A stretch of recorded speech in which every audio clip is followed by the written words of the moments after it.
Hey guys, Khadroth here.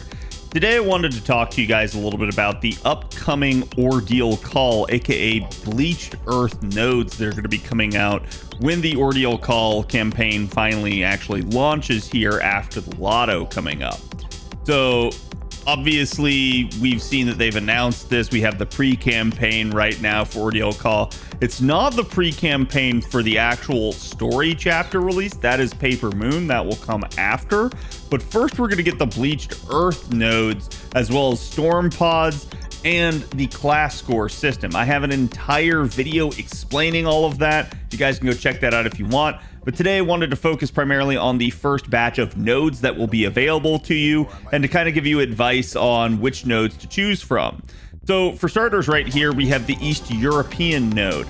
This one is basically a 1.1 million Elizabeth with essentially just a singular caster like statue coming out of it, a silver one. It's not going to be the best return, and it's going to give you Stardust just like each one of these nodes will. That's going to be the primary thing you're after in doing these nodes. You're going to be wanting to utilize your Storm Pods and getting the Stardust out of each of these nodes. So this one in particular doesn't actually offer a lot of value. Where I've seen people use it is basically when they just kind of want to spend their Storm Pod as fast as possible. It is just a 1.1 million Elizabeth. There's nothing else here really to it. There's not multiple waves or anything like that. So if you're just in a hurry, you can do this one. But ultimately, I don't really recommend it unless you're just extremely hard up for silver caster statues. So as a result, I don't think it's really the best one to do. In fact, it may arguably be the worst one of these to actually go after. Your next node is going to be the Russian node, as you guys can see on screen. This one's going to be a little bit hairier. It's a basically two-wave node. It's got the two single enemies in the front wave basically at 127k for the maximum there on the Lancer.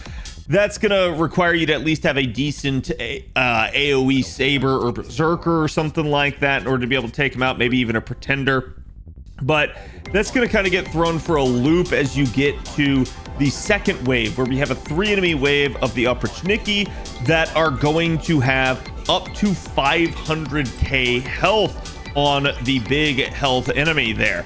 So you're going to need a really robust AoE caster or alter ego. This is where, those of you guys that rolled like Tiamat, or again, you have a really robust Berserker or something like that. It's going to do wonders for you.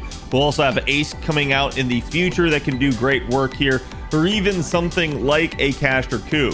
Keep in mind, you don't need to 2-turn this node. Obviously, that would be the ideal, but there's no harm in 3-turning a node instead.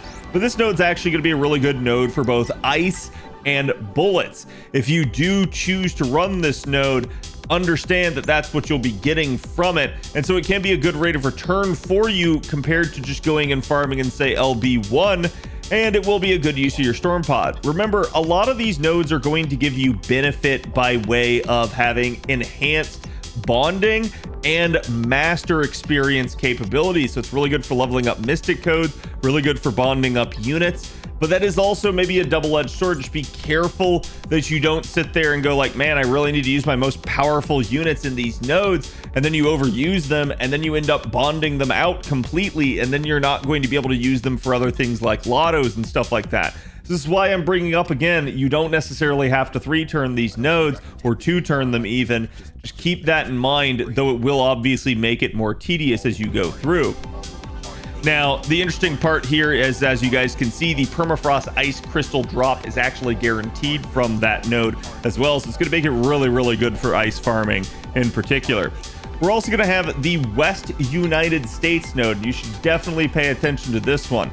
This one's going to be pretty hairy with regards to the health values on it. Similar situation. It's all Lancers. It's going to be those coin enemies that you guys saw in Summer 4.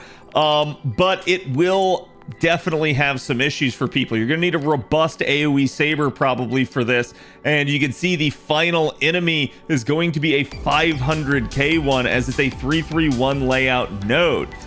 The benefit that you're going to get from doing this node is that it is a really good QP node. It is so good, in fact, that it has the same QP efficiency as running a treasure vault daily. So this is in effect a way to actually just go ahead and spend your storm pod, but still be able to gain QP. So this is just as good as the maximum rank extreme version of running the treasure vault in the Chaldea gate. So it's definitely something that you'll want to try to fit in the maximum amount of QP that you can. The problem is going to be, obviously, while you're trying to take QP boosting CEs, that you're going to need a lot of firepower for this. So health values are going to be a little bit kind of rough for you.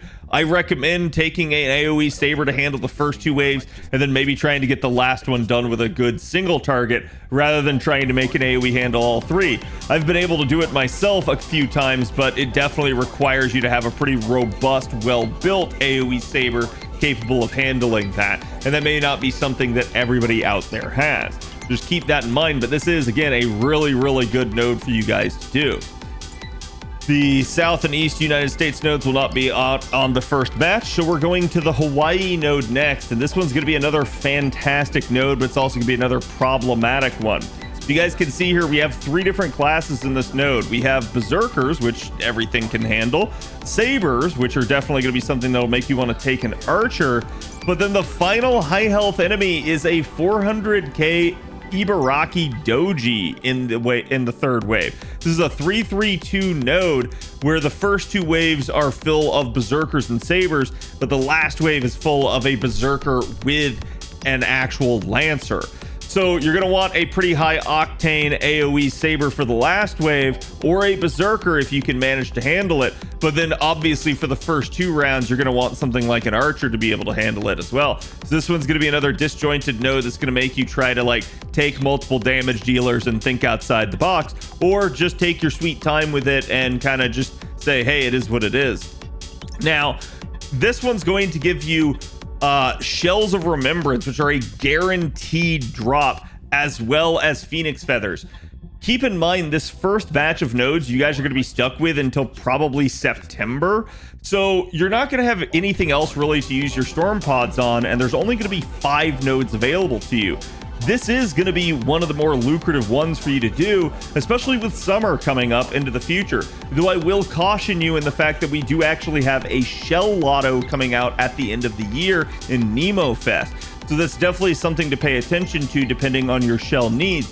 If you feel like you're just going to need shells in so many and in such great quantities, in such a plethora of an amount, that even a lotto is not going to have you kind of solid in that regard, then definitely farm this node. But simultaneously, you can also use this node if shells were the only thing you're gonna need from the lotto to maybe lessen your need to farm that upcoming lotto at Christmas.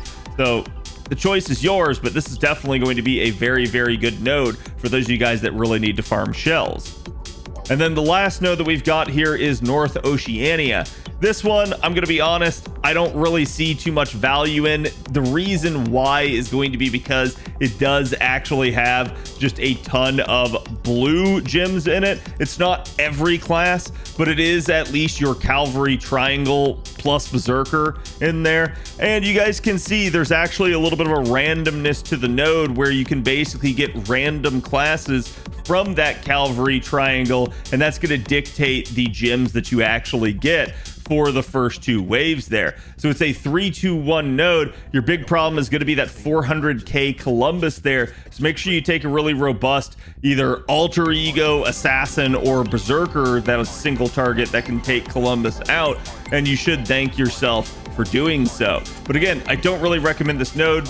Usually skill gems are pretty easy to get, especially once you've even done one lotto. So with this coming on the heels of us just having a lotto on an A, this node will probably be one that everyone will kind of just do one time just to get the completion credit and then move on to other more lucrative nodes.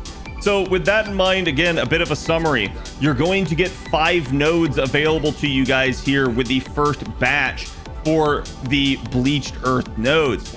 Within those 5 nodes, there are going to be a couple that kind of stand out. They will each cost 40 AP plus your storm pod in order to do. You're going to get 3 storm pods a day, up to a maximum of being able to hold 9 at a time. So you can only go 3 days without spending your storm pods. If you haven't done the actual Ordeal Call prologue, you will not even get storm pods available to you. So that's another thing as a PSA here that I wanted to make. Make sure you guys are getting your story caught up on so that you guys can take advantage of this ASAP, because these nodes are really lucrative. They give more master experience, more bonding than anything else really in the game. So I highly recommend that you guys do take advantage of them and do work on that class score system so that you guys can actually, again, work on enhancing your individual classes and making them better down the line for assumedly the grand system and stuff like that to come on JP. Now, within these 5 nodes, the 2 that I really think stand out, that I really want to recommend the most, are going to be Hawaii for those shells. It's a really, really solid node, and definitely shells are one of those materials that people just need kind of perpetually due to summer every single year, injecting more into the game. As well as the actual QP node in the Western United States, aka Las Vegas. That node is really, really solid for those of you guys that still need to do some treasure vault farming and definitely need more QP for your accounts. I think those 2 are going to be the best ones for your bang for your buck, but I will give an honorable mention as well to the Russian node that does give you guys the other 2 essential materials there in the bullets and ice. So let me know what you guys think about this, which one you farmed if you guys did it on JP, and out of all the Ordeal Call nodes, if you guys know of them, let me know which one you guys are most looking forward to. I'll see you guys for the next one. Thank you all for watching. Don't forget to like and subscribe for more FGO content. Have a good one.